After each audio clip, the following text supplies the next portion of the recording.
Kembali bersama kami di Wanita Hari ini. Rancak perbualan saya bersama dengan tetamu-tetamu kita di studio sebelum kita bermula lagi. Yang hari ini kita nak kongsikan tentang topik kita yang telah pun diwar-warkan awal tadi, iaitu tentang gurauan suami pemulih jiwa isteri. Amboi, macam ubat pula ya. Okey, hari ini kita nak kongsikan topik kita ini bersama dengan 3 orang tetamu kita di studio. Saya nak perkenalkan di sebelah saya dahulu, selalu dekat depan. Hari ini kita bawa masuk dalam set. Kita bersama dengan Maria Zuraida Zahari, isteri kepada Achong. Apa khabar kedua-duanya? Alhamdulillah. Sihat Sihat. Dah pulih dah jiwa hari ni?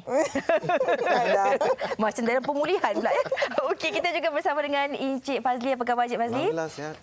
Selaku penulis motivasi kita hari ini, yang saya kalau tengok Encik Fazli sentiasa sihat, sentiasa bertenaga, senyum manis je Encik Fazli. Alhamdulillah. Okey, hari ini kita nak cakap tentang gurauan. Gurauan juga tadi tu. Kalau kita cakap tentang gurauan ini mungkin merupakan satu keperluan juga dalam kehidupan kita. Kalaulah hari-hari ini kita terlalu serius sangat, mungkin hidup kita tu mendatar je, monotonous. Tak ada yang menariknya. Tetapi bila bercakap tentang gurauan ini dalam hubungan rumah tangga, sejauh mana sebenarnya ia boleh diterjemahkan ataupun diklasifikasikan dalam konteks komunikasi dalam hubungan rumah tangga, Cik Fazli? Ya, Fiza, terima kasih. Keluarga adalah satu institusi. Institusi itu perlu diurus. Kadang-kadang bila kita mengurus keluarga ni, ada banyak benda yang kadang-kadang jadi stres kan, penat dan banyak kena fikir. Kadang nak kira jumlah bil air, bil elektrik, bil apa macam-macam bil kat rumah tu pun matematik dulu tak berapa bagus kan, nak kalkulator dah habis bateri. Tapi saya matematik tak bagus, tapi kira duit pandai. Kira duit pandai. Jadi kadang-kadang benda-benda macam tu kan jadi stres lah kan. Jadi bila kita berbuat suami isteri ni asyik benda yang stres saja kan, yang buat pening saja, boleh jadi perbualan itu hilang kemanisan dia kan. Jadi apa kita boleh buat? Sebab itulah dalam perhubungan suami isteri, interaksi suami isteri perlu ada dia punya warna-warni dia. Itulah gurauan tu. Okey, warna-warni sebagai gurauan. Kalau kita nak tanya kepada Achong, semua penonton tahu bahawa Achong ni bukan sahaja dikenali sebagai seorang penyanyi yang bersuara merdu, boleh juga berlakon, tetapi banyak menghabiskan masa untuk menghiburkan orang sebagai pelawak juga kan. Adakah karakter yang dibawa di hadapan orang ini juga antara karakter yang memang diguna pakai dalam hubungan rumah tangga, Achong? Okey, sebenarnya saya kat rumah jarang saya melawak dengan wife. Pasal dia tahu saya kat luar memang saya ni public lah, public punya lah. Kat rumah saya sedikit serius. Okey. Dan saya melawak sekala-sekala. Selalunya yang melawak dia. Okey. Kantoi. Kadang-kadang bila saya cakap, lepas tu dia bagi pump. Macam mana? Dia lagi kelakar pada aku sekarang ni. Saya dah risau. Sekarang saya dah masukkan nama dia lah untuk ada apa-apa. Tandingan ke apa untuk kelakar. Dia dah jadi kelakar sekarang. Cuma orang cakap, sebagai suami, saya tak praktikkan macam kita berlawak je kat rumah. Takut macam Fiza cakap. Kadang bila kita serius pun, dia anggap, lelaki aku ni gurau ni. Padahal kita cakap serius. Okey. So saya praktikkan macam benda serius, saya serius. Takut hilangnya rasa hormat. Yes. Okey. Alright, ini nak tanya kepada Maria sendirilah sebab selalu orang melihat karakter Achong di luar ni, kalau tengok Achong jangan nak gelak. Tadi dia datang masuk bilik makeup pun kita nak gelak. Okey. Kita belum start pun nak gelak. Tapi bagaimana Maria sendiri melihat Achong ini sebagai seorang suami? Bagaimana Achong dapat membahagikan karakter diri tu dekat luar sebagai seorang pelawak, dekat rumah bagaimana dia dapat orang kata membantu mengharmonikan rumah tangga? Wow. Okey, kalau dekat rumah memang Achong jaranglah berlawak dengan isteri dia kan. Tapi saya lagi suka dia natural. Maksudnya tak terlampau lawak sangat. Nanti macam bila terlampau lawak sangat pun macam boring juga dia ni. Semua benda nak buat lawak pun tak best serius kan? Yes. Jadi kalau kat rumah saya lagi suka dia natural. Maksudnya tak lawak sangat, tak serius dan tak baran. Macam itulah. Biasa selalu kat rumah saya selalu gurau dengan dia. Macam mana? Macam tadi Achong pun cakap kan, Maria sendiri macam pandai buat lawak kan. Tengok, cakap pun nak gelak. Apa sebenarnya yang membuatkan Maria rasa macam Maria pula perlu mengambil tanggungjawab untuk menghiburkan Achong kat rumah? Okey, saya tak pandai nyanyi. Kadang-kadang saya tengok senyap dia sibuk dengan telefon ke tengok TV. Kadang-kadang saya saja nyanyi, nanti dia tanya, "Yang, you nyanyi?" I nyanyi. Sebab saya tak pandai nyanyi. Jadi bila dia dengar suara buruk siapa tu? Isteri dia lah yang nyanyi tu. Okey, ini ini bukan saja suami yang memulihkan jiwa isteri, tapi bagaimana komunikasi dua ahli ini juga dapat membantu untuk mengharmonikan rumah tangga. Cik Fazli, kalau kita cakap tentang gurauan ini, kita bercakap tentang lidah kita. Kita bercakap ataupun lidah kita ni harus selalu jaga. Begitu juga dengan gurauan. Gurauan itu yang sederhana, sedikit-sedikit mungkin dapat menghidupkan suasana, tapi gurauan yang berlebihan, metaforanya macam garam. Kalau kita makan garam berlebihan, boleh menyebabkan pelbagai kesakitan kan. Jadi bagaimana gurauan ini boleh diminimalkan ataupun batasan gurauan? Optimize lah. Optimum. Lawak optimum. Batasan gurauan dalam hubungan rumah tangga itu. Memang ada kajian oleh seorang profesor bernama Glenn Westfield. Dia buat kajian terhadap 3,000 couples. Dia kata dia mendapati pasangan yang ada elemen gurauan dan humor, mereka dilaporkan mempunyai kadar kegembiraan dan satisfaction yang lebih tinggi berbanding dengan mereka yang tidak ada gurauan di dalam rumah tangga. Tetapi ada satu kajian yang menarik, ini lebih nak kena cerita panjang sikit. Silakan. Namanya Catherine Bradbury. Dia buat kajian terhadap 60 pasangan yang baru kahwin dan apabila mereka baru kahwin, mereka dibawa ke bilik untuk untuk mereka berinteraksi lah. Dan semasa mereka diminta untuk berbincang mengenai satu masalah. Dan semasa perbincangan tersebut, pengkaji akan melihat bahawa banyak lawak yang dikeluarkan, gurauan dalam perbincangan serius. Dan sebelum itu mereka juga mengkaji di kalangan 60 pasangan ini yang mana mempunyai kadar stres kehidupan yang tinggi. Mereka apabila mereka menemui semula selepas 6 bulan, mereka buat kajian semula, 16 bulan. Mereka buat kajian semula, mereka mendapati mereka mempunyai stres kehidupan yang tinggi apabila suami banyak melawak dan bergurau, maka kadar divorce lebih tinggi. Bermakna kajian tersebut mengatakan bahawa kalau suami lebih banyak melawak, kadar perceraian lebih tinggi. Jikalau dalam keadaan stres. Kalau isteri tengah stres, suami melawak. Ya, kalau dalam keadaan begini, keadaan keluarga itu dia punya tekanan tinggi.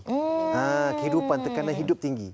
Kalau keluarga itu ada tekanan hidup yang tinggi dan suami asyik melawak je, maka ada kemungkinan untuk bercerai itu, berpisah itu lebih tinggi. Kerana apa?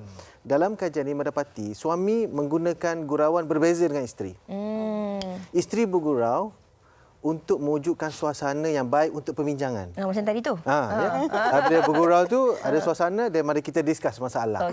Lelaki bergurau untuk menghindarkan perbincangan masalah.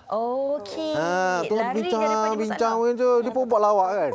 Jadi dia kata dah lah tak bincang dah sebab lawak tadi bagus sangat kan. Jadi suami dan isteri menggunakan gurauan untuk fungsi yang berbeza. Jadi kita boleh fahamlah dalam kajian ini, kalau suasana kehidupan rumah tangga itu banyak stresnya, tekanannya, dan mungkin isteri nak bincang, suami pula asyik mengelak dengan lawak-lawak itu, maka dia tak selesai masalah. Jadi isteri pula bergurau untuk wujudkan suasana. Suami bergurau untuk elakkan berbincang masalah tersebut. Mungkin kalau suami itu terlalu kelakar ataupun terlalu orang kata banyak sangat lawak, mungkin dianggap langsung tak ada serius ataupun tak ada ketegasan dalam sesuatu perkara itu. Begitu ke Cik Fazli? Sebab lelaki kan perlu tunjukkan rasa tanggungjawab, memecahkan masalah untuk membuat keputusan. Mungkin Acong nak komen sikit. Acong setuju tak dalam situasi nak lawak tu boleh, tapi kadang-kadang kita sebagai seorang suami perlu sebagai ketua keluarga, tempat rujukan kepada isteri dan juga anak-anak, mungkin perlu ada batasannya dalam membuat lawak hubungan rumah tangga ini. Macam saya cakap tadi, sebenarnya kita memang ketua keluarga lelaki sebagai suami. Bila kita sentiasa berlawak je kat rumah, memang untuk saya memang satu rumah tu dengan anak, kalau kat rumah tu ada anak, ada mak, ada nenek ke apa kan, semua mungkin akan macam pandang apa yang kita buat tu semua lawak, tak ada yang serius. So better orang kata hadkan lawak tu kat rumah. Bezakan ikut ke situasi dan keadaan. Alright. Sebelum nak tanya kepada Maria soalan yang selepas ini, kita juga nak dengarkan dahulu pendapat orang ramai tentang topik kita pada hari ini yang sempat juga dirakamkan oleh rakan kita Ainul Fatihah. Silakan.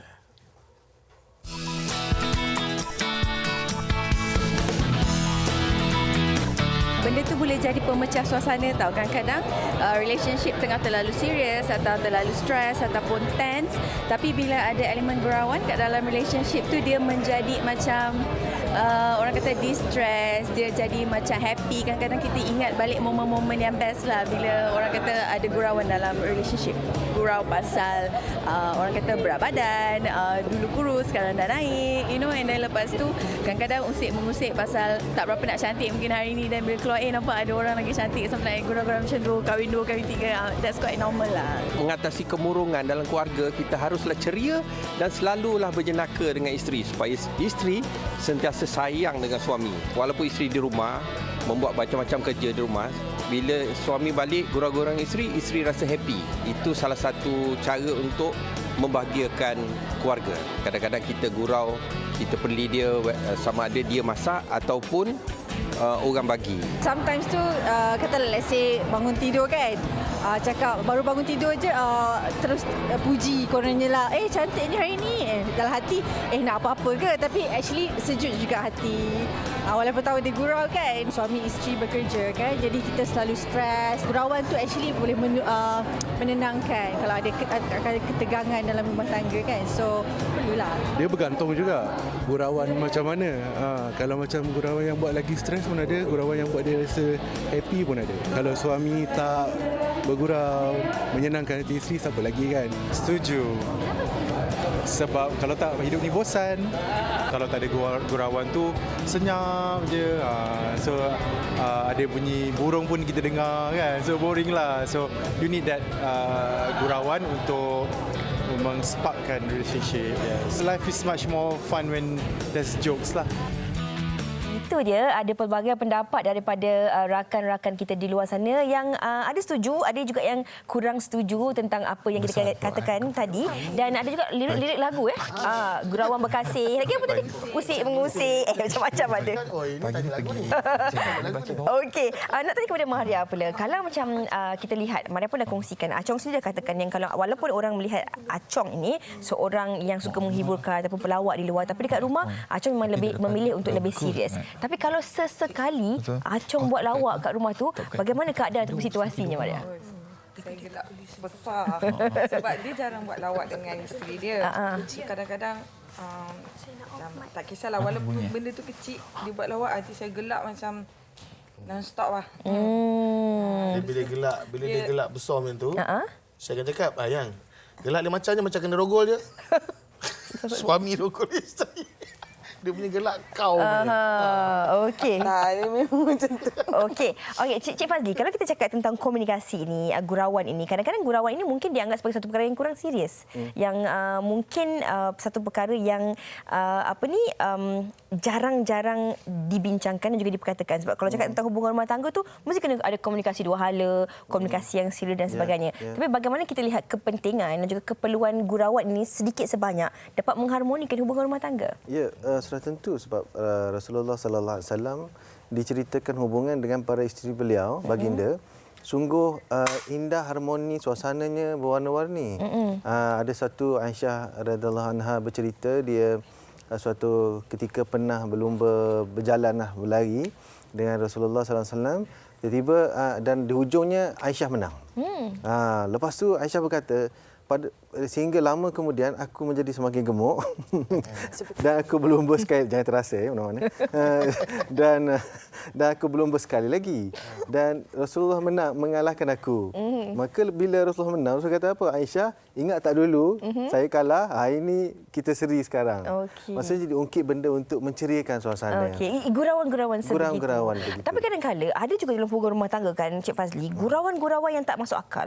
Gurauan-gurauan yang mungkin sehingga menyebabkan isteri berkecil hati dan sebagainya. Contohnya sebagai gurauan baru-baru ini tular di media sosial, bagaimana seorang suami itu membuat video, sebenarnya gurauan, meminta izin dan memberitahu kepada isterinya bahawa dia akan berkahwin seorang lagi, sehingga isteri itu menangis-nangis dalam kereta. Jadi adakah gurauan sebegitu sebenarnya boleh diguna pakai, ataupun itu boleh kita kategorikan sebagai gurauan yang bukan memulihkan jiwa isteri tapi menaikkan darah isteri? Macam mana Cik Fazli?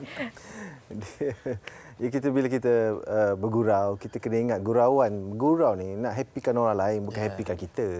Kan? Tapi kadang-kadang itulah, kadang kita dah dibiasakan kanak-kanak, kita usik kanak-kanak sampai menangis, kita happy, dia menangis.